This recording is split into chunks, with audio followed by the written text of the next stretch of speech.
This video is about solving equations with rational coefficients. Again, rational comes from that word ratio. That means numbers that can make a ratio. So we're talking about fractions and decimal numbers.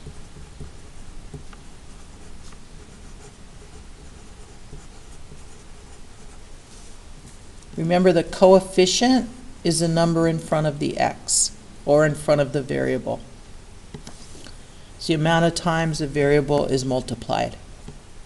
So let's start with a fractional example. We have 3/8 x plus 4 equals 22.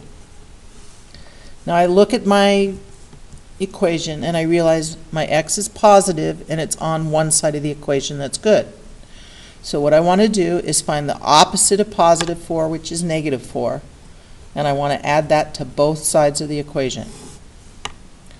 So I have 3/8 x. I didn't do anything to it, so I just write it again. Plus 4 and minus 4 is 0. Make a 0. I don't need to write it because it's nothing. 22 minus 4 is 18. That was my first step. Now I'm going to do my second step. And I have a coefficient. I want just one x. I want to isolate my x, get it by itself. So I multiply by my reciprocal. The reciprocal of 3/8 is 8 over 3. And I multiply both sides by the reciprocal. That's a place where kids make a mistake. They forget to do it to this side also. So 3 over 3 is 1. 8 over 8 is 1. That gives me x equals. And now I could multiply 18 times 8 and then divide by 3, but that's going to be a really big number. I don't want to work with such a big number. Instead, I'm going to divide 18 by 3. So 3 goes into itself once. 3 divides into 18 6 times. So I have 6 times 8, and that's 48. And that's my answer. I'm going to try an equation. Actually, I'll check this first so you guys can see how that works. So I have 3/8 times 48. I'm replacing my x with 48 plus 4 equals 22. So right here, I can multiply these two numbers together and then divide by 8, or I can factor out first to make it an easier problem. That's what I want to do. 8 goes into 8 once. 8 goes into 48 6 times. 3 times 6 is 18 plus 4 equals 22. 18 plus 4 is 22 equals 22. It checks. Now I'm going to do a problem with a decimal number. So I have 0.05x plus, oops, let's make this a minus 3 for that. Minus 3 equals 3. So I see all my x's are on one side and they're positive. This is good. So I'm going to work with this one. I'm going to take the opposite of that sign. If that's a negative, I'm going to make it positive 3. And same thing here, I'm going to add positive 3. So I didn't do anything here, so this stays the same. And now I have negative 3 and positive 3, that's 0, so I don't write anything. And then I have 3 plus 3, that's 6. Now I want to eliminate my decimal number. I'm going to do that by multiplying.